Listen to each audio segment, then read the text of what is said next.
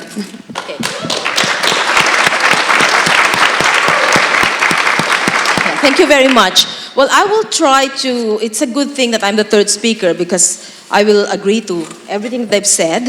And then at the moment, I will also try to bring the nexus in my discussion, to bring the nexus on trade and finance and steer it a bit with climate change, add a sprinkle of China and what will happen in the future and what alternatives that we can present to avert a possible next financial crisis. So let's first start with trade.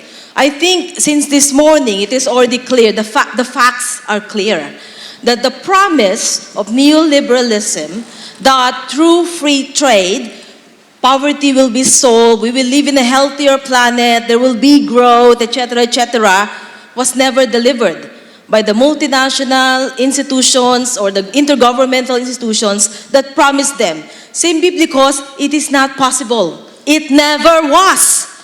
And the thing was, with all this push towards free trade, let's first go to the first institution, the World Trade Organization. It has been existing for almost 3 decades now, and it hasn't solved poverty.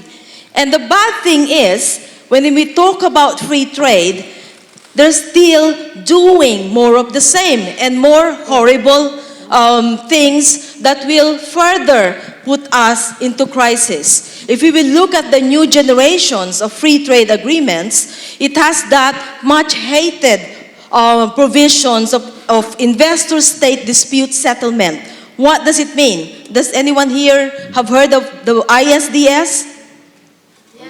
Good. Because that means any corporations, when they feel that their profit can be harmed, can be reduced, will be at stake, they can sue any government. And when that happens, whether a government will win or lose, there will be 1, expensive litigation, and 2, it could put a policy chill.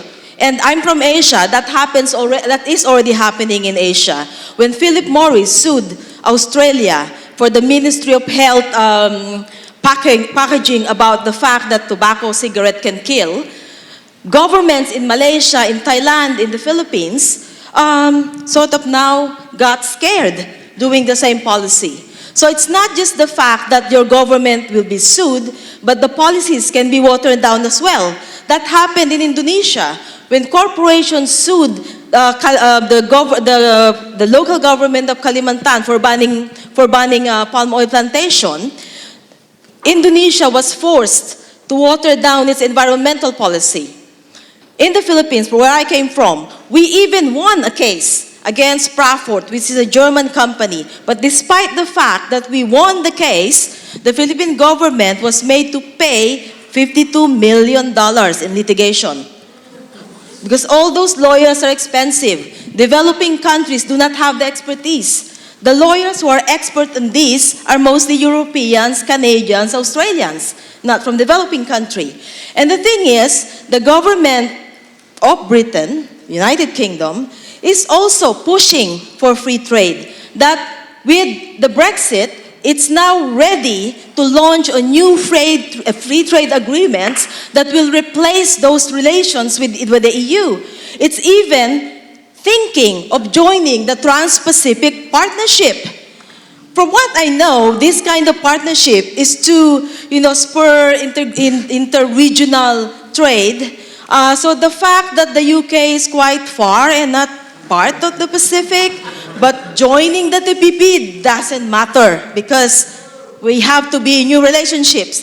So now, free trade, which did not deliver, failing to deliver, and will never deliver the promises that it has brought. It is connected with globalized financialization, and at the same time, financialization of everything. The thing is, with these two together, that means the commodification of life. And free trade, neoliberalism, capitalism, let's say the big C. It is not compatible to a healthy planet. So that's what climate campaigners have been talking since 2005. We've been saying that as long as we believe that capitalism will deliver that heavenly promises, then our climate will continue, our planet will continue to burn. And the thing is,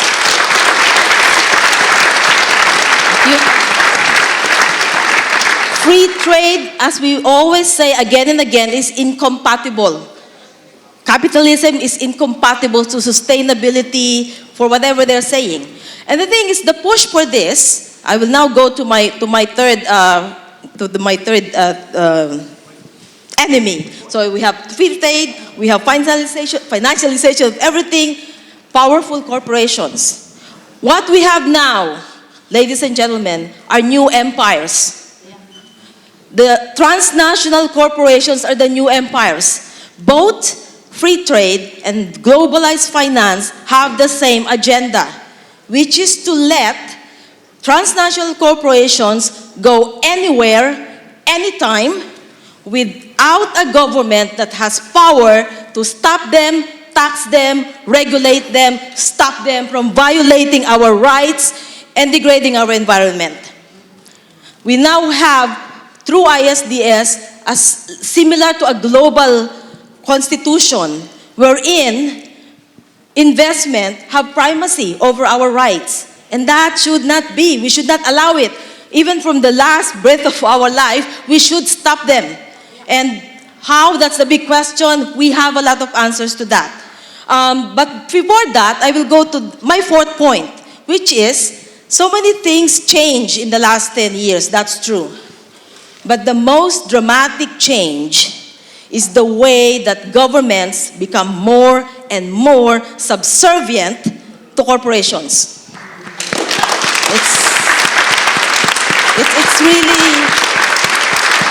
It's really terrible. And of course, we know that, like whatever, be it in the north or the south, politicians follow because there's revolving door. That's one reason that most ex-politicians also turned up in the board of transnational corporations, or we also have parties being funded by transnational corporations. We have that problem. And the thing is, as long as that's the reality, it will be very, very difficult to see any changes or any big dramatic change because policies are tied to the interest and agenda of transnational corporations. So when I was thinking now of my memory of the financial crisis, actually it dates back to 20 years ago. I was in South Korea when the 1998 economic crisis happened. And what I saw in South Korea overnight, in the household level, the most hated word was the International Monetary Fund. That, like they really hated it, but then at the same time, you have people donating their heirloom, their gold, their jewelries to the government in the belief that it could somehow help the economy. So that's one response, one crisis, one response that I saw in South Korea. In 2008, I had the privilege of being in China because at that time I was working with my former organization focused on the Global South, and I was trying for 7 years to set up office in Beijing. And what I saw with the Chinese response, while the US government is saying, save the economy, buy, the European governments went into austerity, tightening the belt, removing all the welfare, state benefits, health, privatize everything. China did the opposite. China did stimulus package. It, in fact, put 4 trillion yuan. At that time, I don't know the equivalent in pounds. It's about $580 billion. So it put that amount of money to ensure that the economy will continue. And it did not put on some short-termist approach. It built infrastructure because the effects of that will be long-term. Now, the problem is, at that time, no other government could have that capacity because it's only China which has a planned economy. And that is the lesson that many don't want us to learn. That there in fact is some beauty when government still have power to regulate policies and to intervene when there's a crisis, not to let private sector to solve everything, because they will not. So with that memory, I was saying earlier, the problem is we might be facing another crisis, and the fact could be the next epicenter of that next crisis could be China. And that is tied to what I said, that the integration of all states into global economy, the relationship between corporations and the states. In China, the big problem is all big corporations that are focused on expansion globally are state-owned enterprises. So there's also horrible stories there about a roller coaster now my throat is getting dry. A roller coaster of the financial market. There's also a problem of housing bubble. The real estate there is getting too hot to handle. And the problem is, if China will fall into crisis, the whole world will have a bigger crisis, because it is now so integrated to the global economy that when it comes to the supply chain of anything produced there, the rest of the developing country will also suffer. Now, for my last point, which are alternatives, what can we do? So I said before, free trade. So of course, we should not believe that there's no alternative. There's a lot of alternatives. The alternatives are alive, pulsating, breathing, just waiting to be put into policy, to be put into law. We should stop free trade. We should campaign that ISDS should be out of free trade. It should not have a place in any trade relationship. And second, we should always remember that free trade is no longer about trading. It is now facilitating investment. It's facilitating finance. Second, how will we reduce the power of corporations? At the moment, there's a campaign we're doing on the pushing for a binding UN treaty on transnational corporations. That means if corporations have ISDS, there should be an equivalent court in the UN that could try transnational corporations for their violations. You've got 1 more minute. We'll wrap up on that. And Jeremy Corbyn already supported this. He said this in 2 major speeches. So our question is, when will the rest of the Labour MP follow in that support? So we need to push for the UN binding treaty on transnational corporations. Third and last point, they said that the banks are too big to fail 10 years ago. Now they're even more bigger to fail. So what do we need to do? We have to break, that's what Alman has mentioned, we have to break these big banks. We have to think of trade, economy, more serving what is needed. But the thing is, when we say going back to national level, there are 2 post-globalization actors as well. One are those who wanted to nationalize things, but at the same time, keep them in the hands of corporations, give some social welfare benefits, but without the migrants. The second post-globalization voices are those who say we have to continue and enrich our democracy. But at the same time, citizenship also means something else now. Because in this globalized world, migrants are also everywhere. And the thing is, migrants like me doesn't come from nowhere.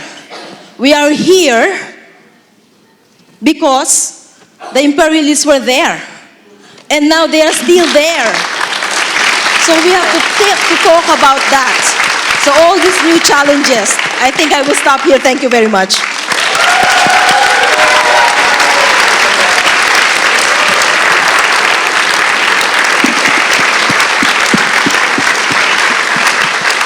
Thank you so much, Dorothy. That was incredibly rousing. And now on to Leo. Okay, this is a very timely panel. We have just lived through the fourth great global crisis of capitalism. The first ran from 1873 to 1896. The second was the Great Depression of the 1930s. The third was the stagflation crisis of the 1970s, which really lasted from 1968 to 1983, and this crisis that was triggered by volatile financial capital began in 2007, and it took 10 years until there was synchronized growth again across the world economy. After the crisis exploded in the American housing market in 2007-8,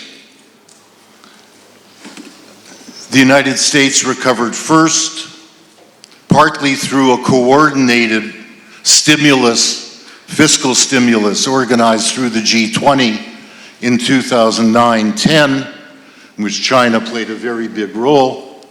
But no sooner had the United States began to come out of the very deep recession that had somewhat been contained from falling into a depression by virtue of that stimulus, the largest stimulus in peacetime history, the Euro crisis began.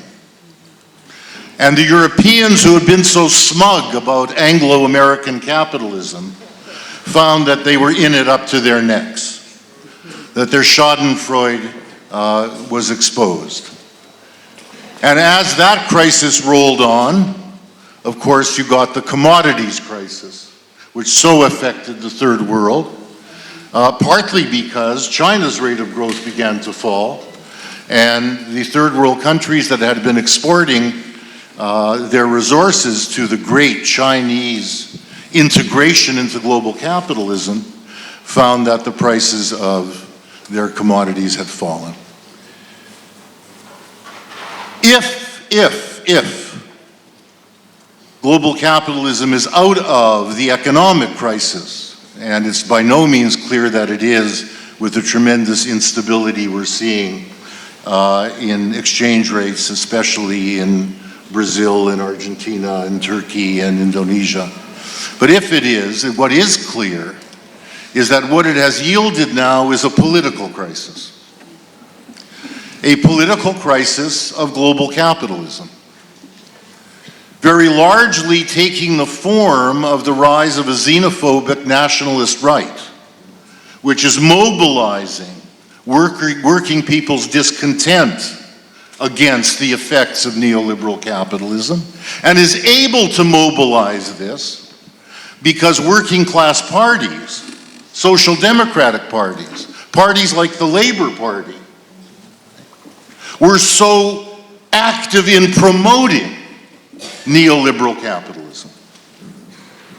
We're so active in arguing that we will find a way to compete with Vietnamese women earning $1 a day by retraining our workers to be competitive in high-tech industry.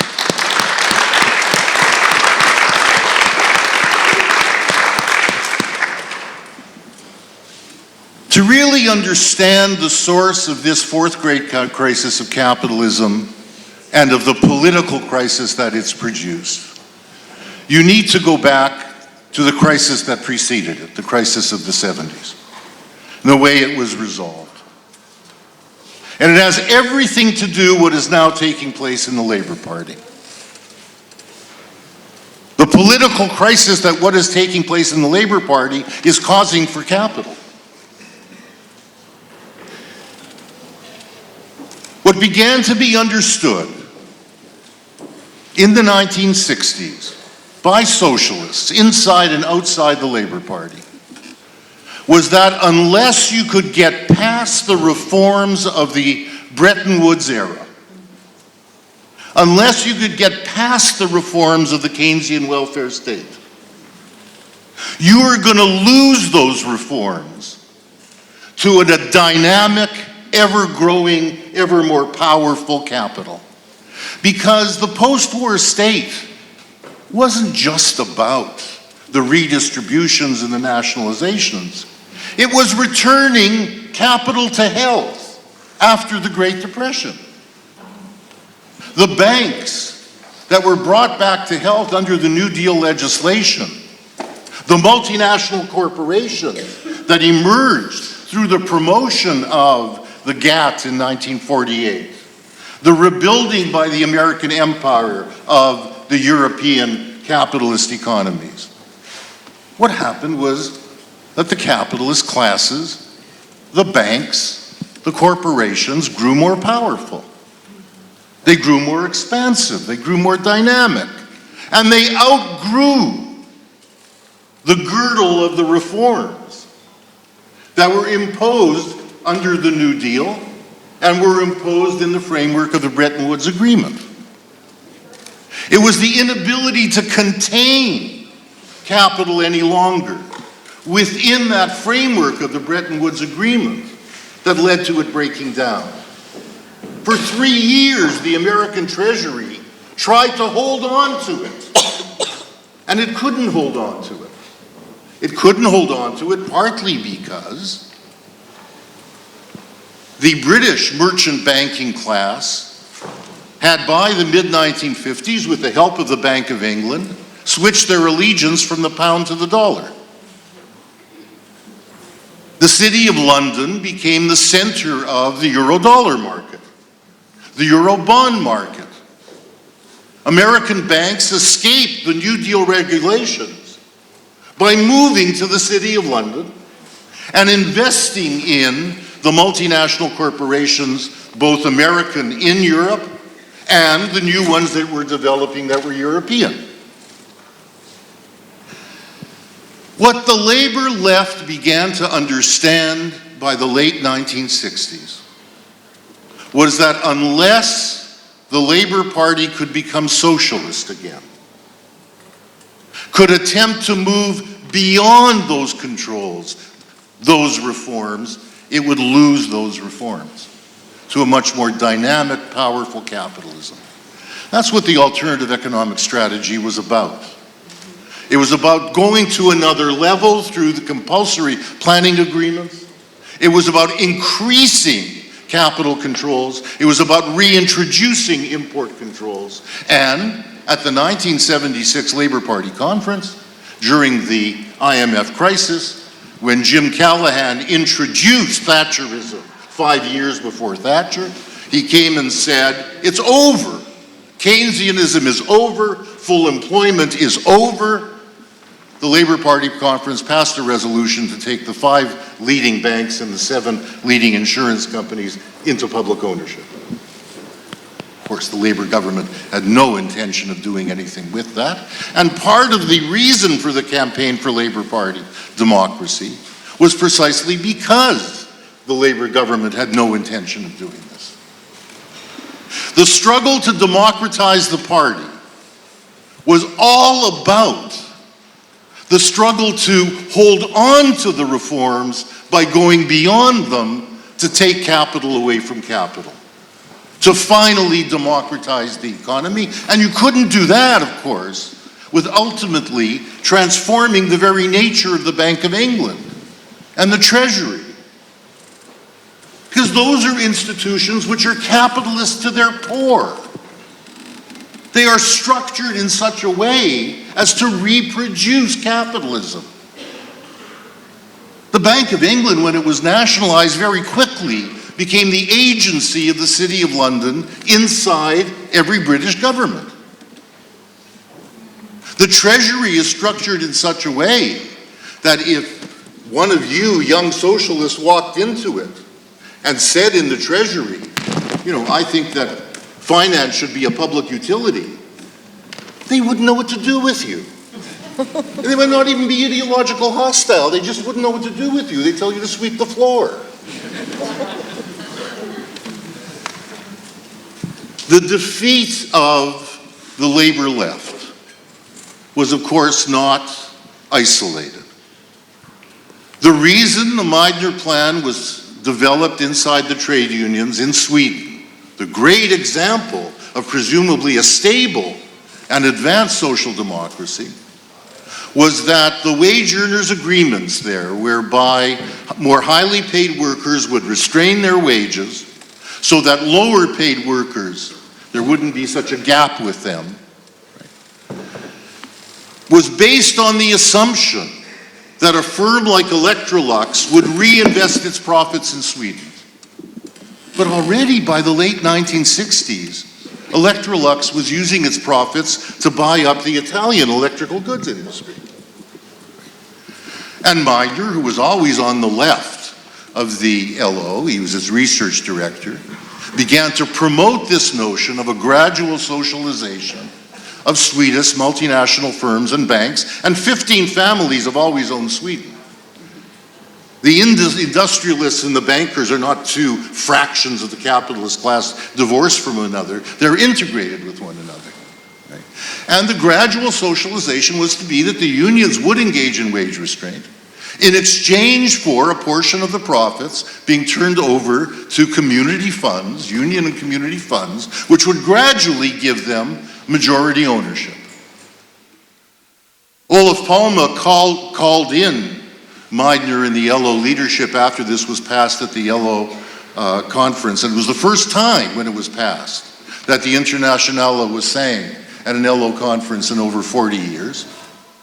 And he said to them, please don't do this. We'll give you the best health and safety legislation in the world, but if you try to take their capital away from them, the class harmony arrangement that we've worked out will not last.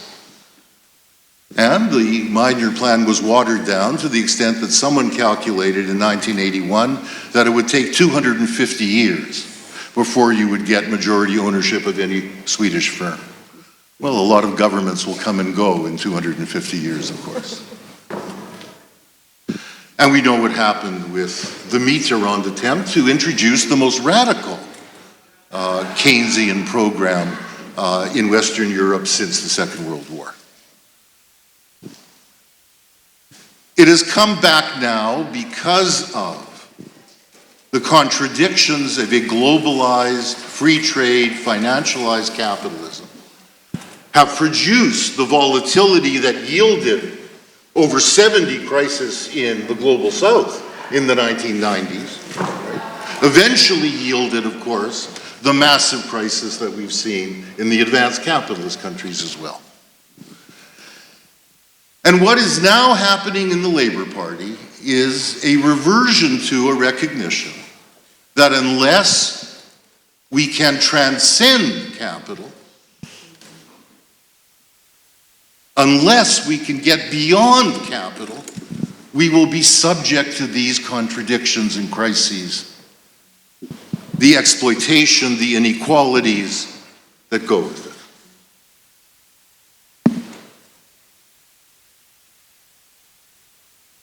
When Jeremy became leader, as you know, he brought into his office, central figure in his office, Seamus Milne. Seamus wrote a book with Costello in 1988 called Beyond the Casino Economy. I brought along its cover.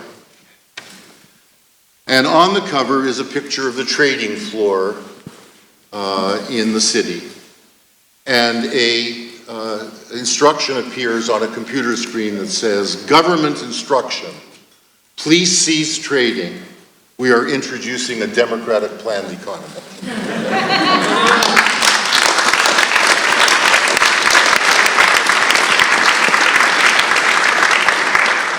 Now we have a problem here.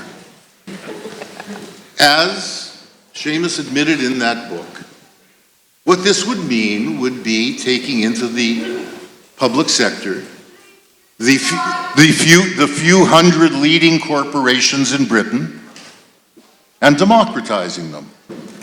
The trouble is, they admitted, that it's inconceivable that any Labour government in the foreseeable future would be able to do that overnight. What does it mean to put this up on a computer screen and say we already have a planned economy we can introduce?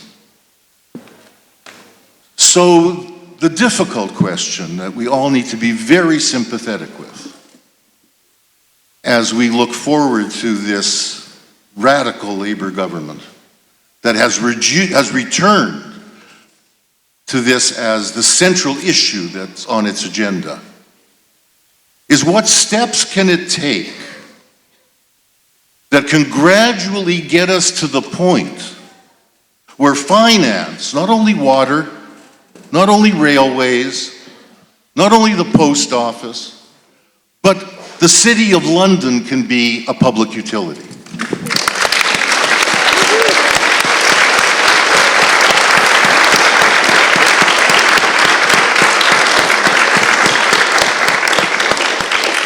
And here I'm extremely trepidatious. There is some talk, I know, that it is necessary to introduce capital controls on the very weekend that the government's elected. The effect of that, given that the City of London is so central to the global economy, and not only the speculative financial side of it. It's central to it in the sense that, and this goes back to the expertise in merchant banking that the City of London developed over centuries. It's central to it in the sense that when multinational corporations are engaged in their deeply integrated global production, they need to be able to hedge what the price of exchange rates will be as they change over the course of a market. When a Chinese firm contracts with Walmart to deliver these blue jeans, right? They make the contract in the spring and they're going to have to deliver them in October. Whether they make a profit or not is entirely determined by what the exchange rate between the renminbi and the dollar will be 6 months later. The greatest opponents to controlling derivatives after 2008 were not the banks. It was firms like Caterpillar, who said it's going to be much more costly for us if you introduce the Volcker rule, and the investment banks can't make markets in what is the largest derivatives market in the world, which is not the housing market. It's the exchange rate market. Right?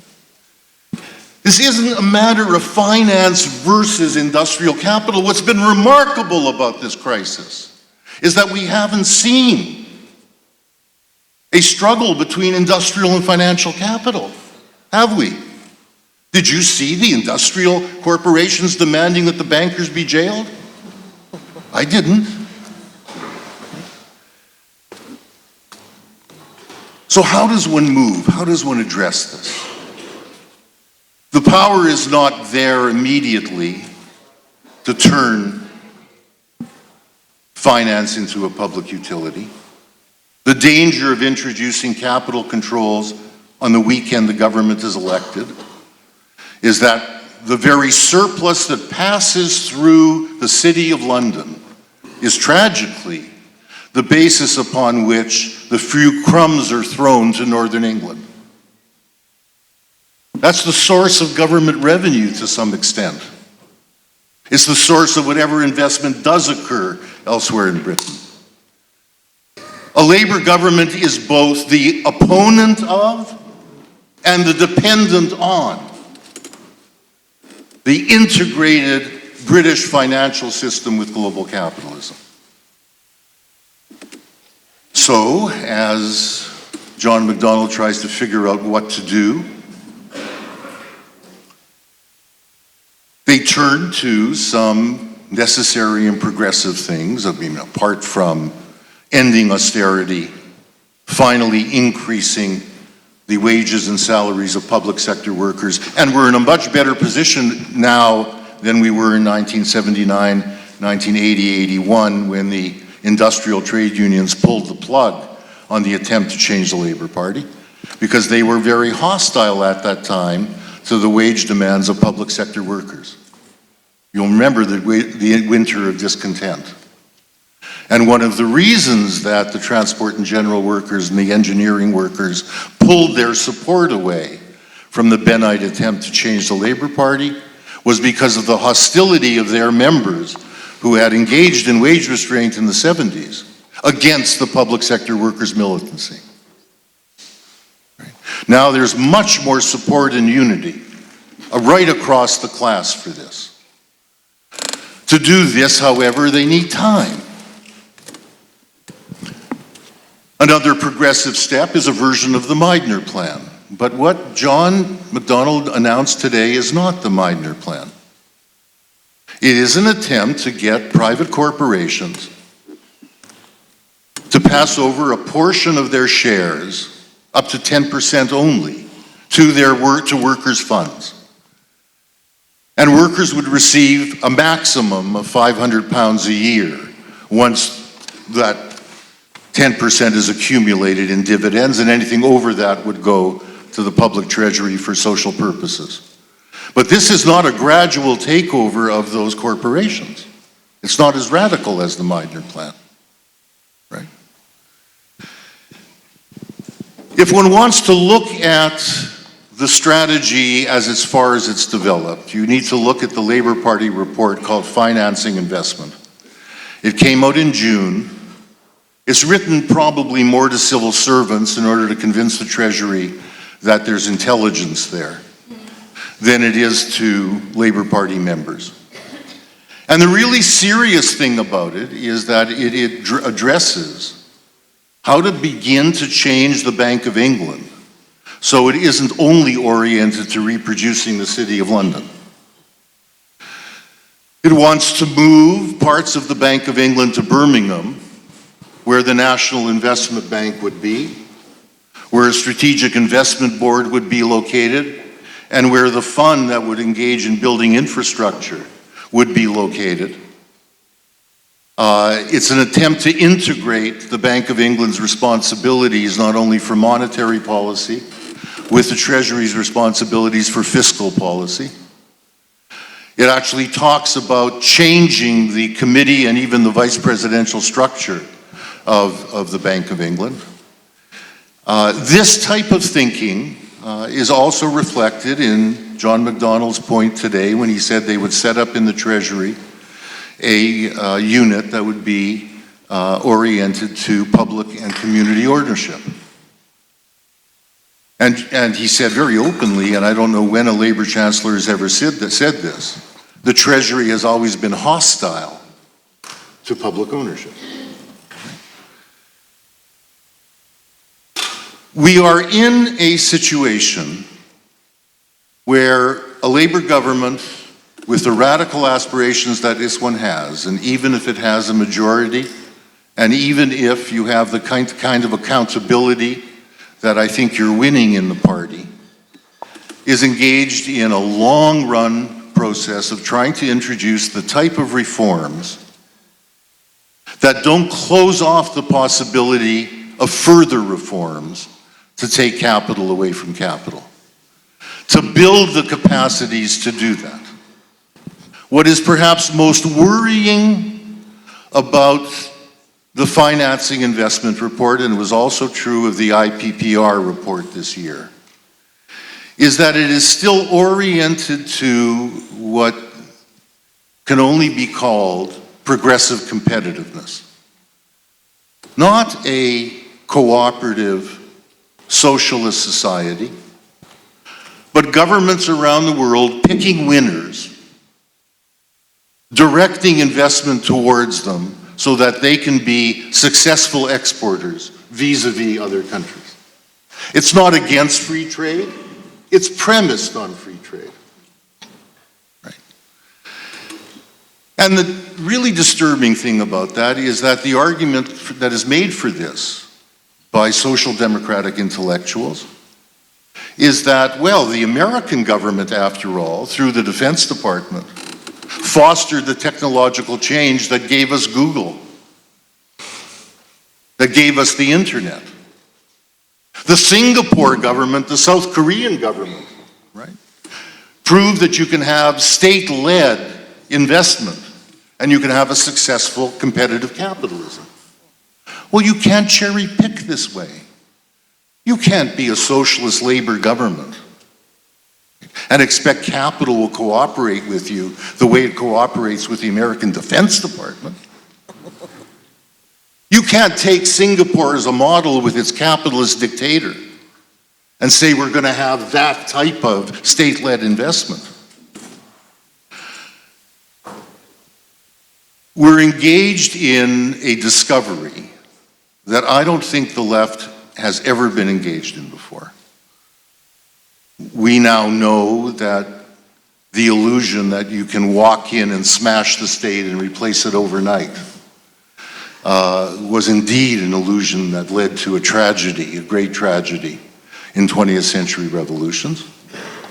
We also know that the reforms of social democracy through the 20th century ended up being contained by and eventually superseded by a dynamic and crisis-ridden capitalism.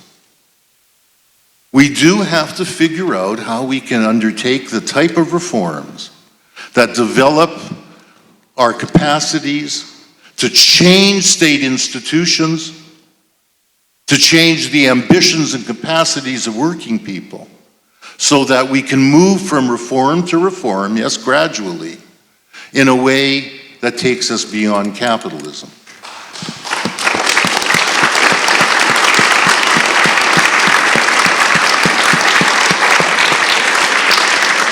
And I would just end with this. You have to be patient. You cannot, a week, 2 weeks, a year, start accusing Corbyn and McDonnell of betrayal, of capitulation, right? That's easy. One of the great problems with Syriza was that the left outside of the party, even the membership outside of the government, didn't take it as its responsibility once the government was in to make the kinds of demands upon the government that would help them transform state institutions. They stood outside and protested. When they were forced to give in to the force majeure of the European Union, of German neoliberalism, without any support from Northern European labor movements, the General Secretary of Syriza resigned and left the party, rather than stayed and fought. You can't give up this way. We're engaged in a very long, difficult struggle. And if John McDonnell needs to make concessions, compromises, it's not because he's capitulating. It's because he's trying to figure out how to engage in this class war in a way that will be an extended and a protracted one. Thank you.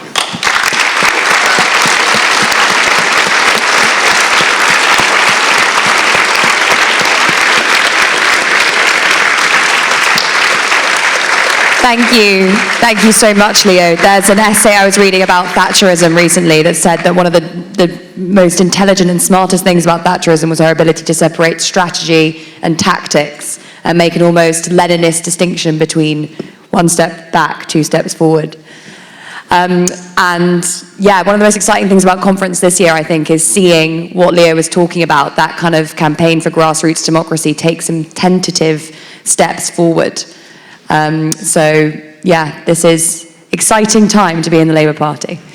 And on that note, we are waiting for John McDonnell, who has been slightly delayed, talking at the IPPR, no less. So he will be over here shortly, but I'll just kick off a little discussion between the panelists before he gets here.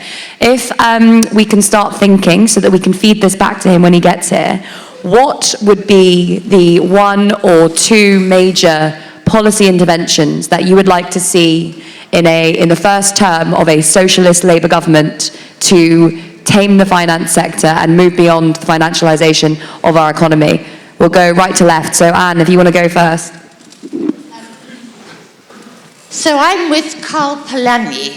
For me, the socialism will be the subordination of the finance sector to the interests of society as a whole.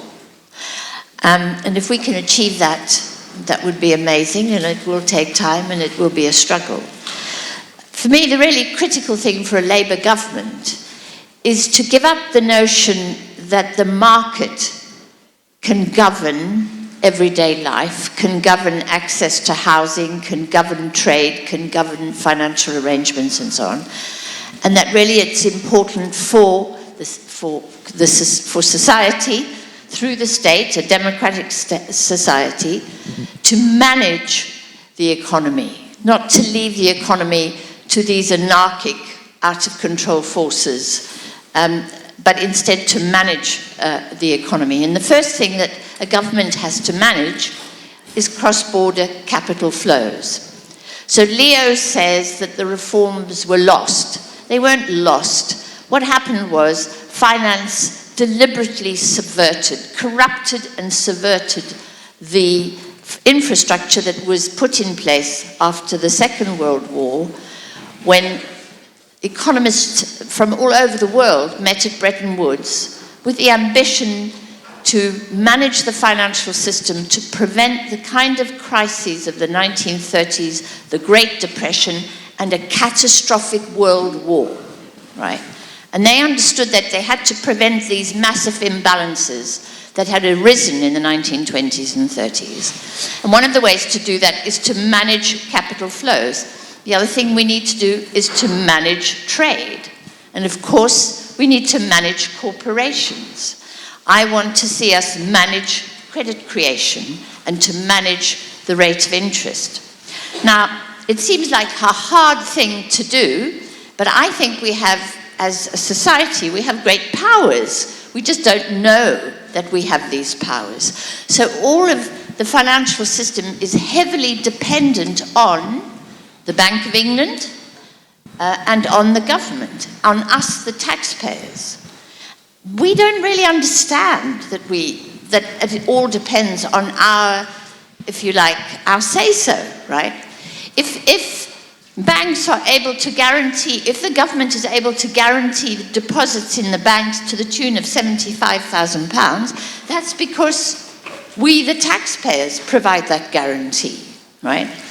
If the Bank of England is able to manage the currency and keep it stable and make it a valuable currency for these speculators to do business in, that's because we, the taxpayers, 30 million of us, pay our taxes regularly every year, and it's that ballast, if you like, that gives the Bank of England its authority.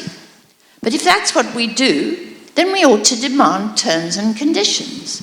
Well, we ought to be able to say to Goldman Sachs, for example, which is about to move into London and to build an investment bank, a new investment bank, you know, you're coming into our town, you're using our public services, you're using our state-funded, taxpayer-backed criminal justice system and judicial system to enforce your contracts and arrange your divorces by the side. You're using our central bank to access liquidity and for low-cost borrowing. That's fine, but we have terms and conditions. We don't want you to have access to all these public resources without terms and conditions. One of those terms and conditions is that we want to manage the way in which you move capital in and out of our country. We need to understand that we can say that, and a Labour government can say that. And the Labour government could say, I'm sorry, Goldman Sachs, you cannot have access to the resources, QE, or whatever you want to call it, of the Bank of England. This is a nationalised bank. We nationalised it in 1945 because they messed up so majorly in the 1930s. No, Goldman Sachs, you can't have access to the resources of the Bank of England. No government has ever said that, right? Has never said that you cannot have access to those resources unless you do certain things. If you want to play ball with us, if you want to help finance what a Labour government wants to do, if you want to help us finance the transformation of our economy away from carbon. It's been a long weekend, comrades, of long speeches. If you want to help finance the transformation of our economy away from carbon, fine, right, you can come here, right. We need to understand we have powers and leverage. We could say to RBS, I'm sorry, but you can't have the deposits in your bank guaranteed. Tomorrow, everybody take their money out of RBS. we've got leverage, and we've got to use that leverage. We've got to understand that as people we have those powers. On the whole, we don't understand that. We don't know that. And we believe that these guys just operate of their own accord. So for me, it's management of flows of capital across borders, management of interest, credit creation, management of the rate of interest across the spectrum of lending. And I'm a Keynesian. And I'm not a fiscal Keynesian, which is how the man is denounced and how he's derided by, amongst others, Leo. I am a monetary Keynesian. Keynes understood that unless you managed and controlled the financial system, you couldn't do anything else with the economy, right? And he was hated. He talked about things like the euthanasia of the rentier. The Rockefeller Foundation financed Hayek at the London School of Economics to defeat Keynes, right? And they succeeded. They succeeded in doing that, right? And because he was very radical about monetary policy, he was deeply uninterested in fiscal policy. He said you should never get into a position where you have to sort that. You've got to manage the financial system. So honestly, and the other thing we have to do is Glass-Steagall. We've got to separate the ability of the banks to deal on a day-to-day basis with Mrs. Jones's loan for a car and Mr. Smith's loan for a house from the speculative activities which they call investment, right? If we do that, we will transform the financial system and we will subordinate it to the interests of a Labour government and of society. And they are doable things. They are doable things, given the leverage we have over the financial system. Whereas, having nirvana, achieving the kind of post-capitalist state that we all dream of, that's going to take time. But we can within the next 5 or even 10 years, and we probably will have to do it because there is probably going to be another financial crisis, right? And this time I'm hoping that the left is going to be better equipped to make demands of the financial system for its transformation, better equipped than we were last time round. Thank you.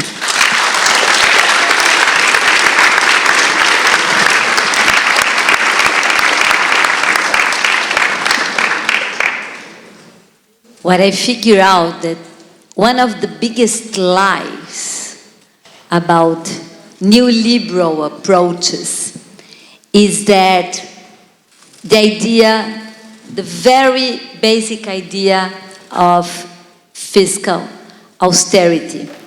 The idea that governments and state run out of money, so let's partner with the market where the money is.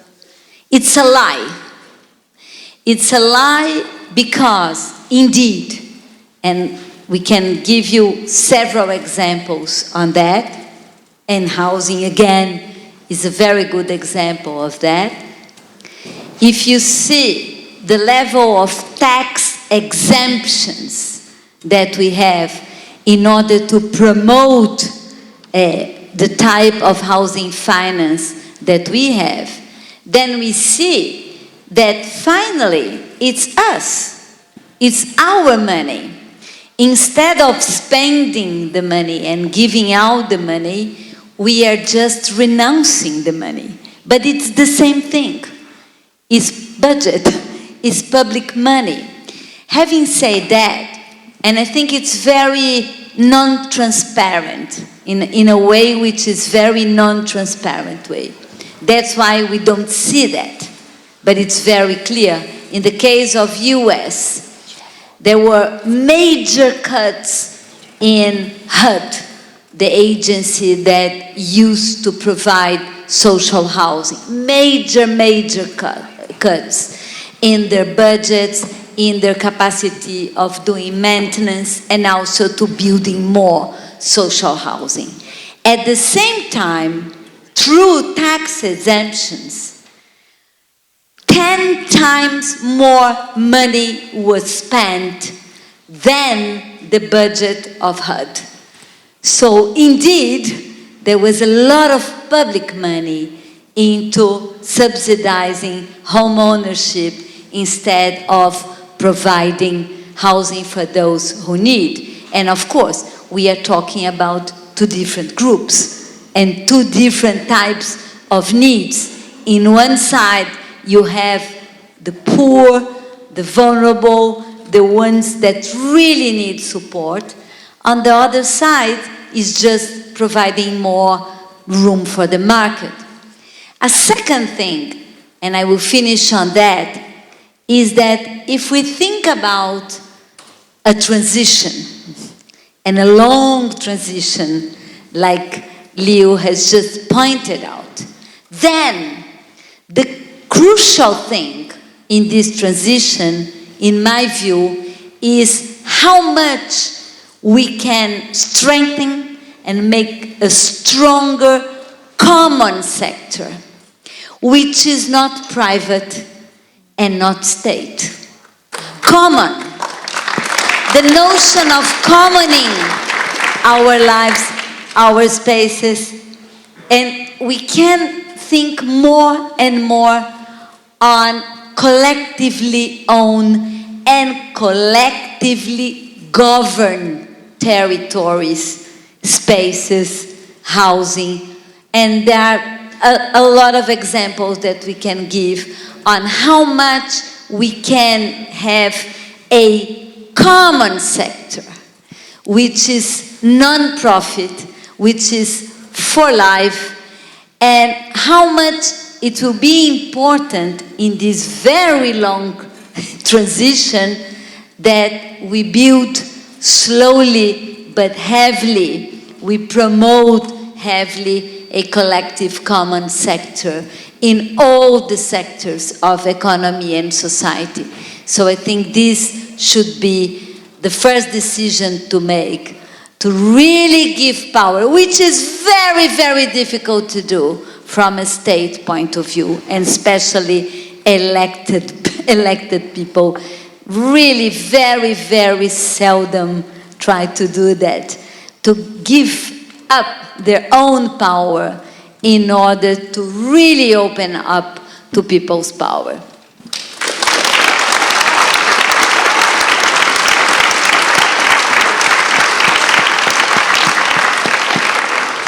Yeah, once I was asked, can you imagine a world without the WTO? Can you imagine a world without transnational corporations? And I say it is possible. Because the thing is, we could not fight a problem using the same instrument that they've used against us. We have to reimagine, and that includes also reimagining the commons. I'm also a commoner, and that's why it's always important to think, how can people be able to change people with the help of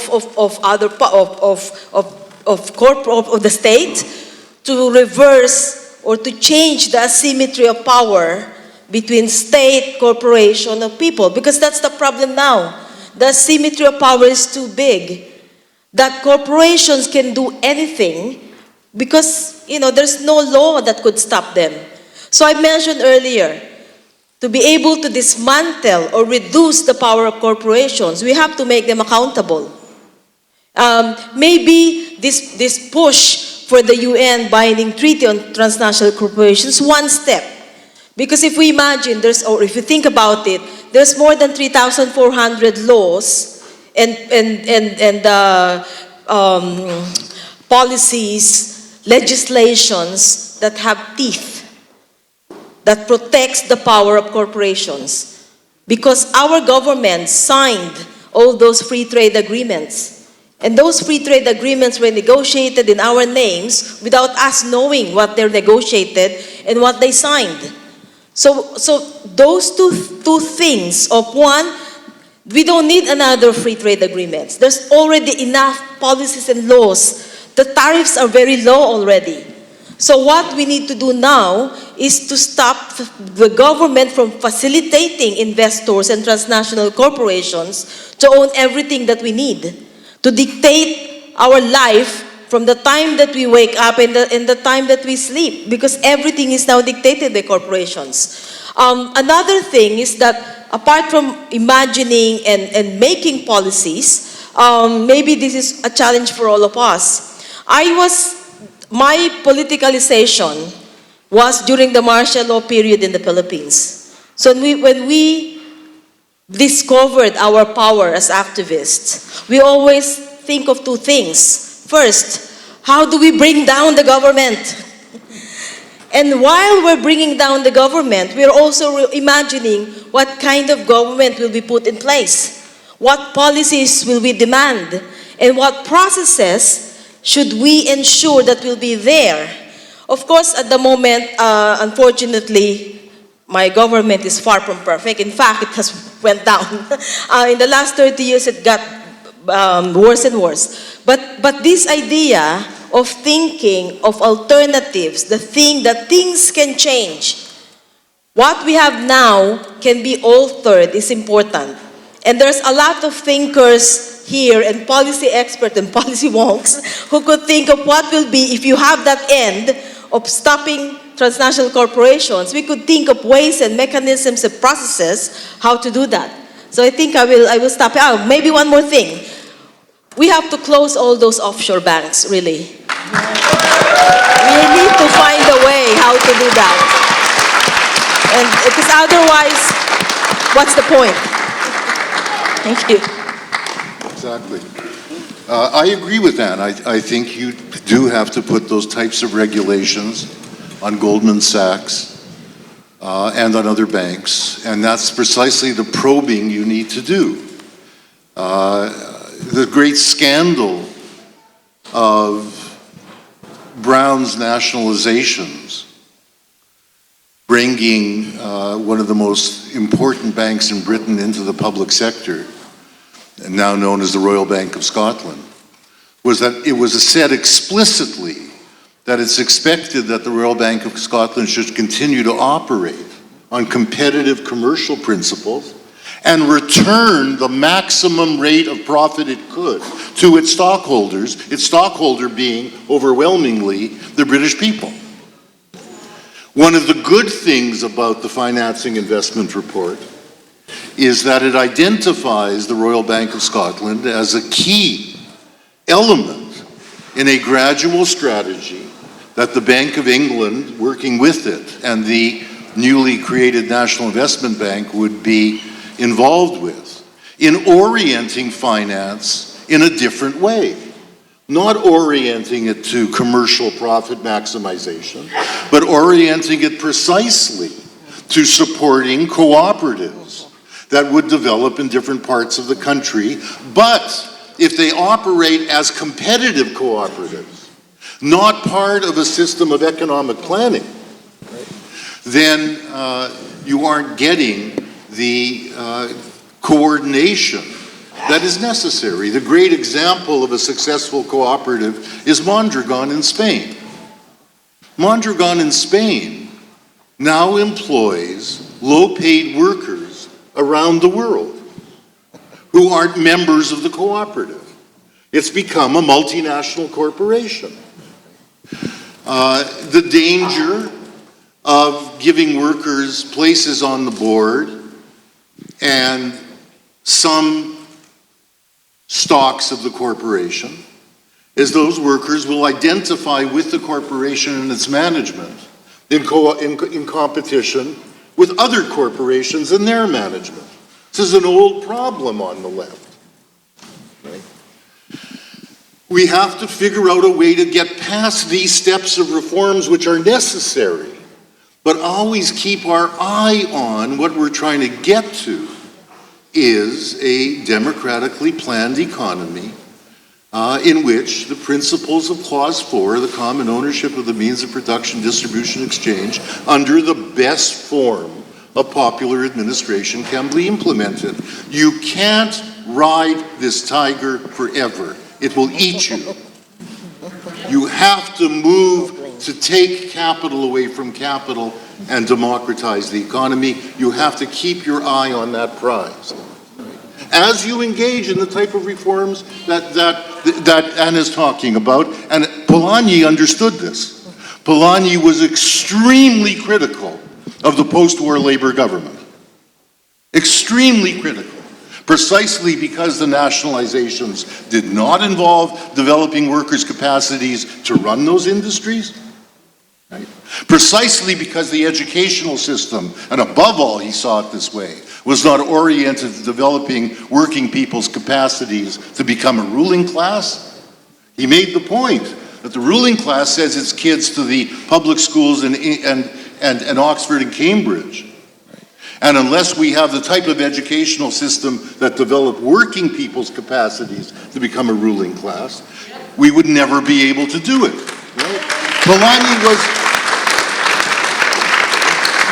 and he was very quickly the greatest critic of that Labour government. By 46, he was already saying this. Right?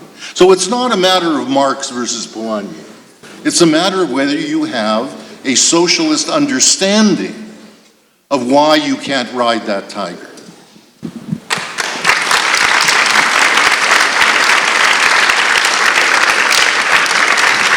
I've been told that John is about 5 minutes away, so in the meantime, I'm going to open it up to a quick discussion, and then we'll hear from John when he comes in. So please keep your questions short and to the point, and keep it comradely, folks. So can I get some hands? Yep, in the back there. Have we got any roving mics? Great. Man in the back there in the grey, man standing up very keenly in the back there, and woman in the front row here. Yeah, he is. I've spoken to him. Hi, hello? Hello. Hi, this is a question for Anne. Going back to a point about, how it was actually the bankers selling mortgages to people who couldn't possibly afford to pay them back because they got a better rate of return.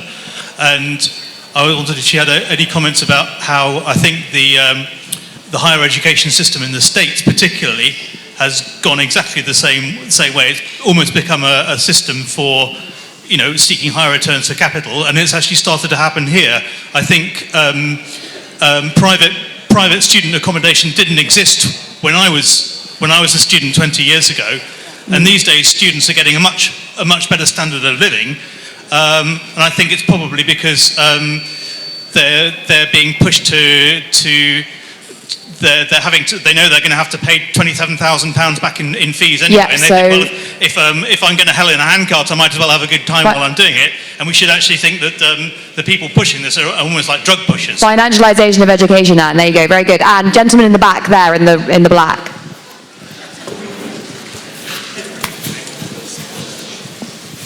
Hello, thanks. Thank you very much. Anne, I saw you yesterday, very good, and I said the same thing. I used to work at the Bank of England, on the economics thing, and I'm just going to say, they try to do some good things, they struggle, and very conservative organisation. But my question is, say last 10 years, what positive stuff, or could each of you give one or two people who you think has done good things for the economy and for governments? Good question. Can we get a mic down here for this lady in the front?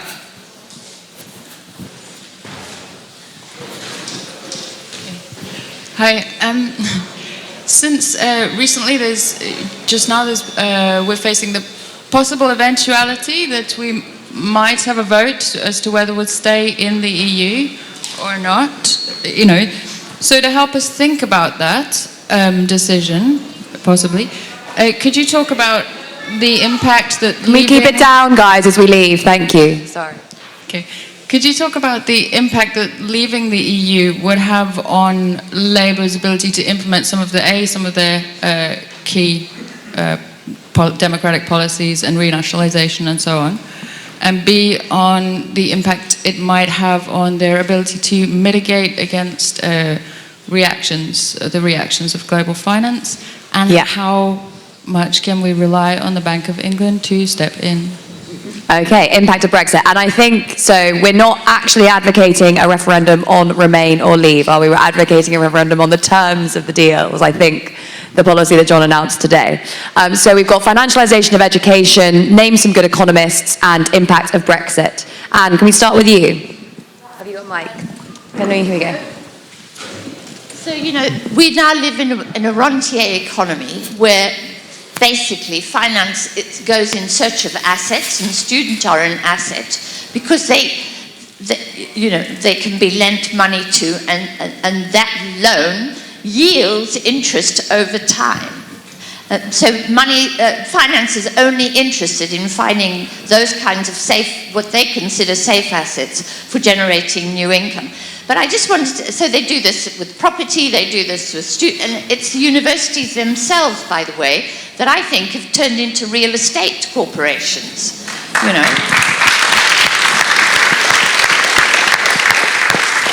So they themselves are borrowing vast sums of money and building apartments for students because it's much more profitable to be renting apartments to rich Chinese students than it is to be investing on the education of the people that you're teaching. So, but I just want to say on that, the financialization of education is just one part of the financialization and of our rentier economy. And I just want to say this. We're all part of that as well. Right. We are all trying, mainly because our incomes are falling, to extract rent from the assets that we own. We all love Uber.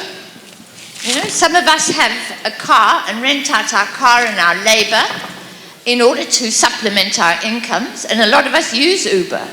And somewhere in Silicon Valley, a capitalist draws 20% of rent from every single car ride around the world, effortlessly.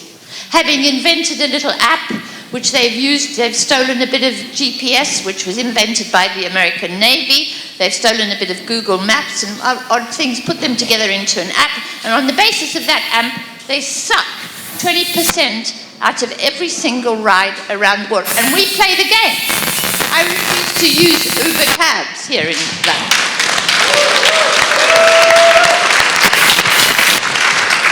But we do, and I'm not blaming here, but we also rent out our houses, Airbnb. I've been staying in Airbnb here, right? So we've discovered another way to use an asset that we have to extract rent from others, right?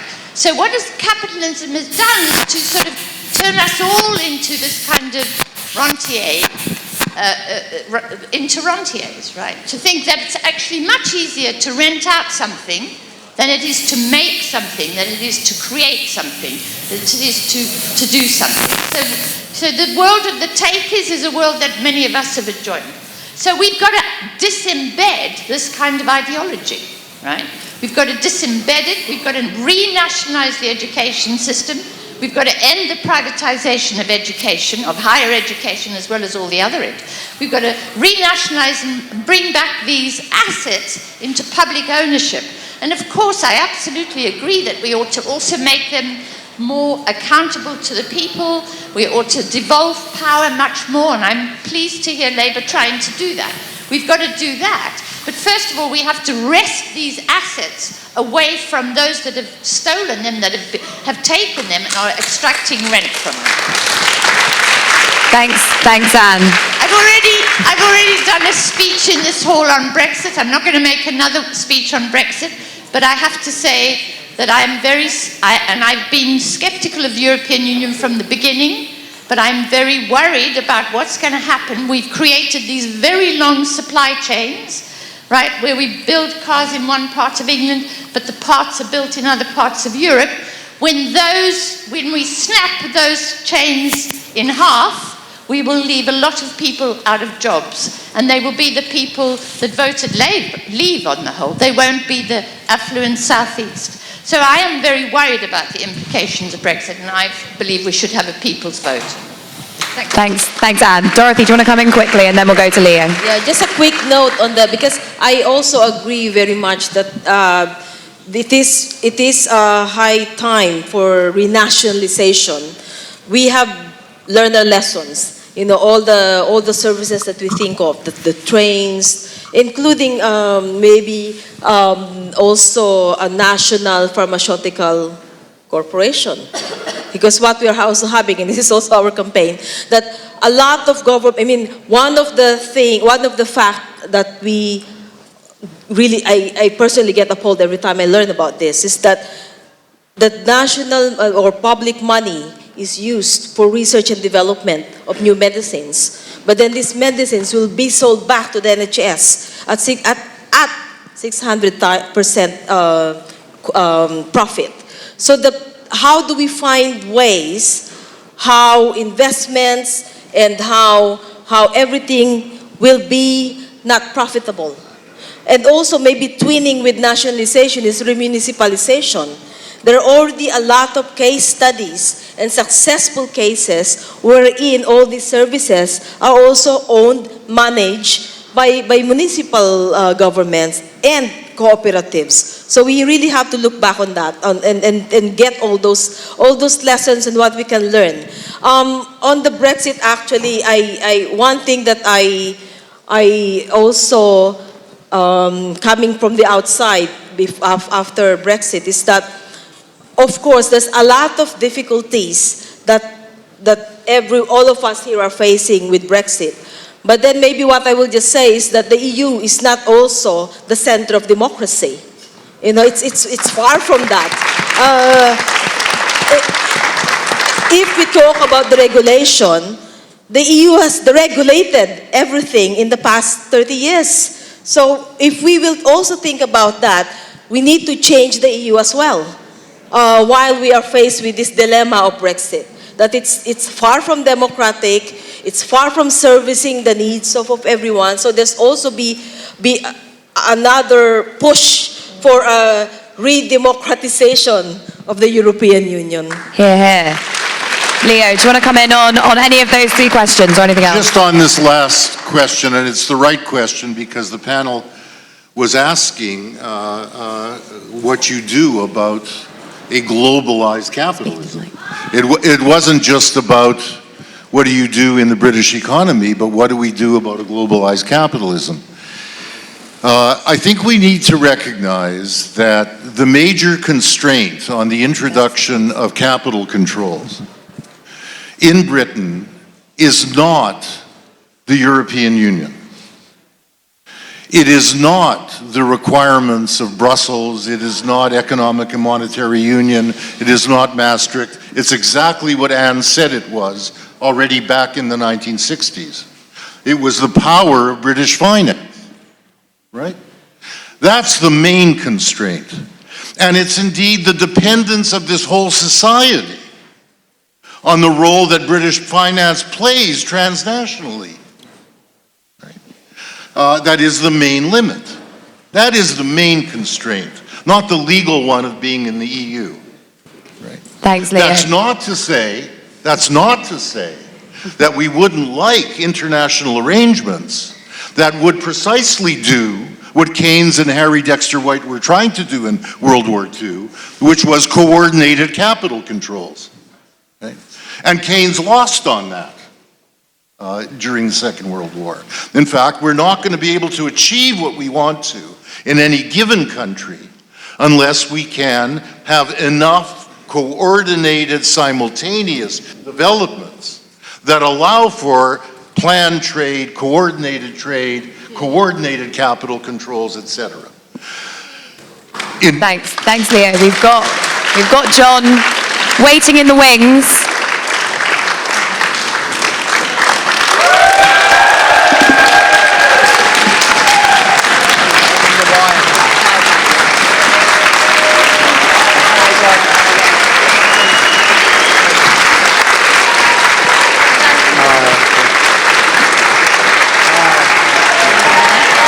Thanks a lot. Okay. All right. It's been a quiet day. Sorry I'm so late. There's been a whole series of meetings tonight that we've had to engage in, obviously, and also doing some of the media stuff around what we've been announcing today. It's interesting, the reaction to some of the announcements that we've made around the economy today. Opinion poll has just come out this evening from YouGov, something like 70% support for the ideas of workers' shares, that sort of thing.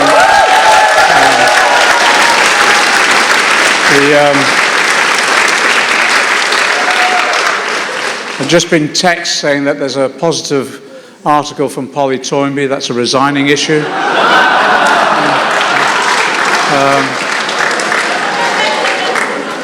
Take it while you can.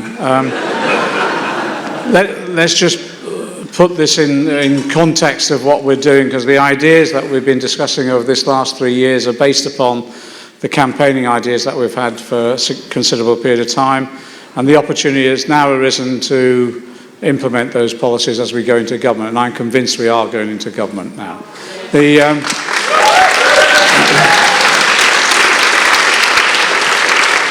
It's the point that Anne and others have been making for a while. We're at a particular moment with the breakdown in neoliberal hegemony, and there's an opportunity now, because a vacuum's been caused, that we can fulfill, and we can fill it on the basis of the ideas and the discussions that we've had throughout that period.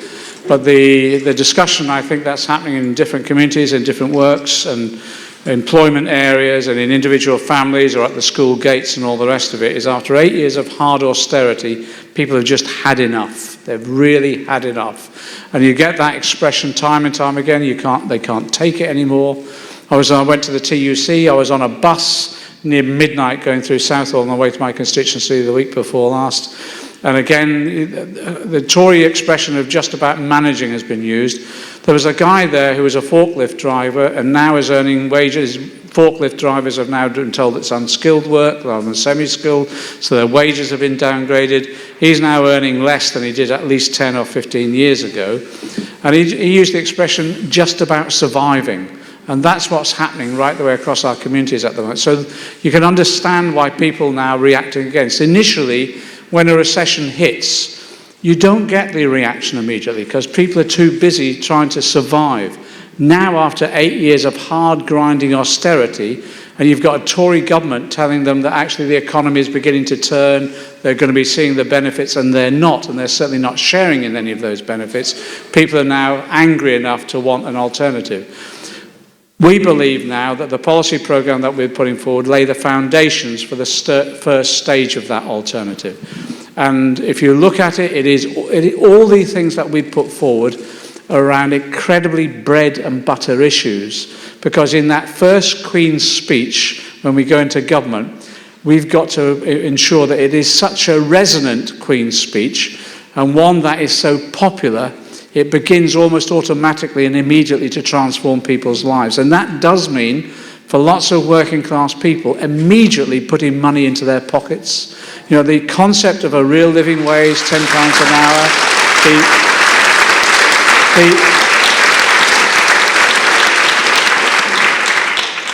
the way in which we've brought forward our programme for trade union rights in terms of what the Institute of Employment Rights have done, the setting up of the Department of Employment, the restoration of sectoral collective bargaining, the trade union rights from day one, access to works for trade unions to be able to recruit, all of those issues now we're trying to funnel now very quickly into the first Queen's speech.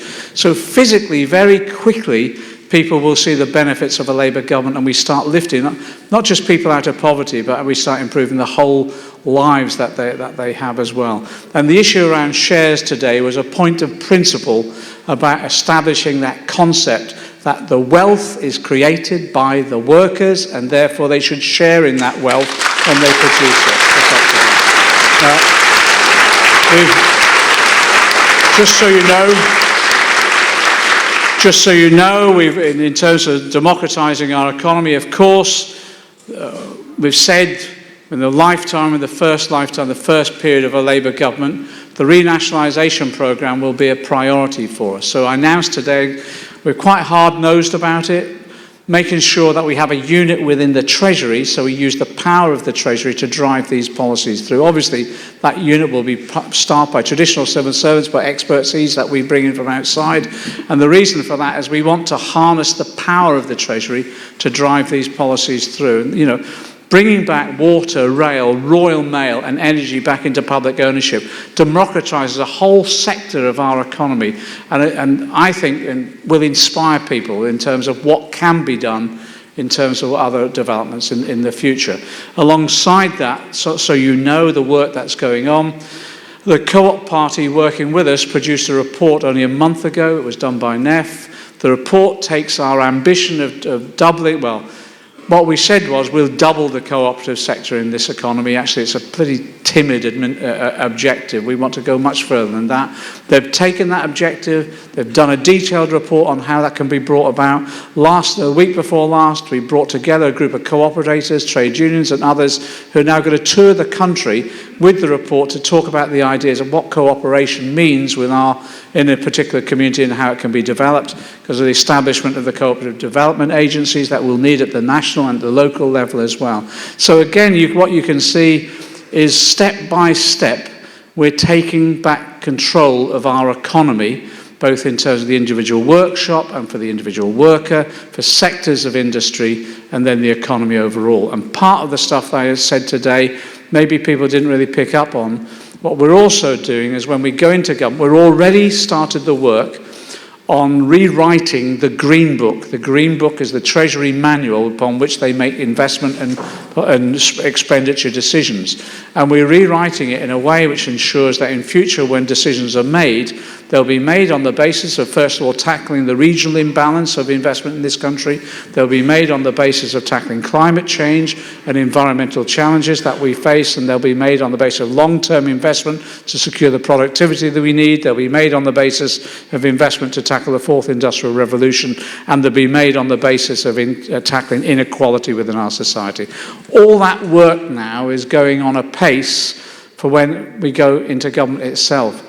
And it is dramatic in terms, I think it will be dramatic in terms of its almost immediate effect on working class people within our country itself. The issue for us is we think on a campaigning basis that we can win the election. The issue then is how do we sustain ourselves in government? And Leo's book, The Socialist Challenge, is really helpful in terms of learning the lessons of what went on with Syriza and other campaigns as well. And there's two issues there. One is, of course, making sure we train our people as they go into government so they understand how the state can be used, and it is the concept of in and against the state. The state is a set of institutions, but it's a relationship with dominance as well. We've got to make sure when we go in there, we change that relationship, not of dominance of the state of the individual, but the individual and communities then taking collective power. But then also, the other aspect of it is making sure that we do not get into a situation where this is about selecting and then electing a group of MPs that then go off into government but have no organic relationship with the movement that we've developed as well. And that is then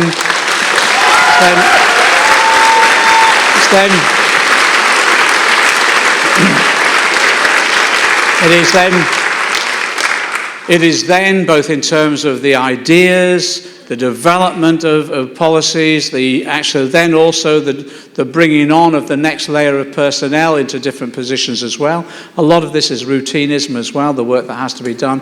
That's the role then of building the social movement that we're now building to get us into government and to sustain us in government. This is possibly one of the most exciting periods in this country for being a socialist in maybe a couple of generations at least. And I say time and time again now, we can't miss this opportunity. We really can't.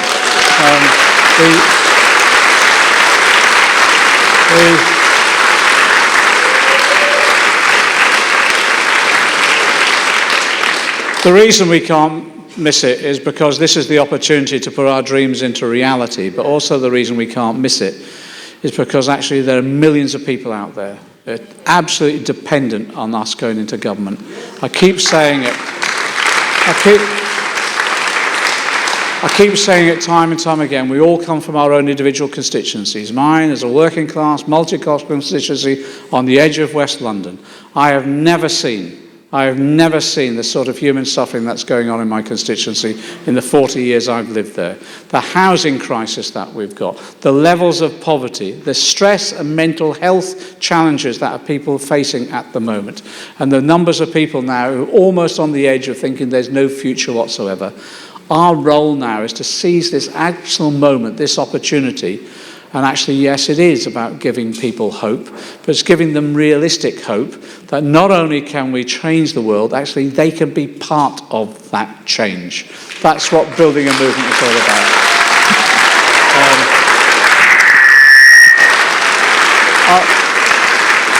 Everyone, just on this final point, everyone I think everyone at the moment who've been involved in this process over the last few years and in some of the darker days as well that we've experienced in isolation, everyone should be proud of the role that they've played. Proud of the role that they've played. Because when we were isolated on the left, and the New Labour days in particular, but then over this last 3 years when there's been challenges of coups and threats, etc., people in this room and as a result of the organisation that has happened, have actually stuck together, nourished each other, supported each other, and seen us through to this point of potential victory. I think we are on the edge of victory, I really do.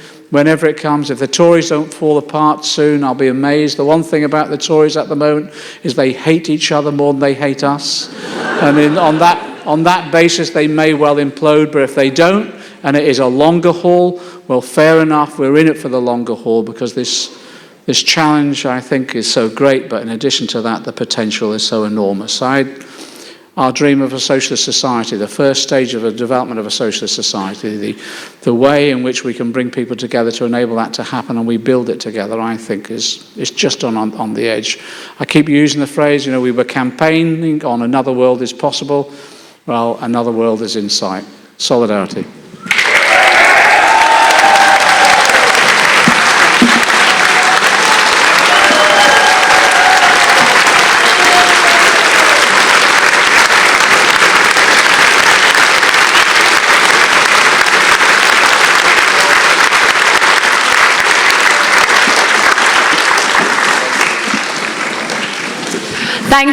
Thank you everyone. That is about all we have time for. So please join me in thanking our panel, in thanking Anne, Raquel, Dorothy, Leo, and of course, John McDonnell, our Shadow Chancellor.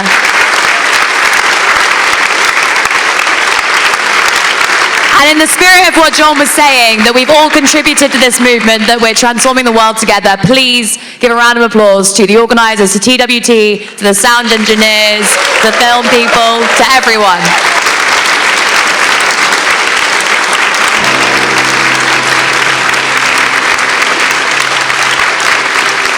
Thank you. Thanks very much, everyone. Good night.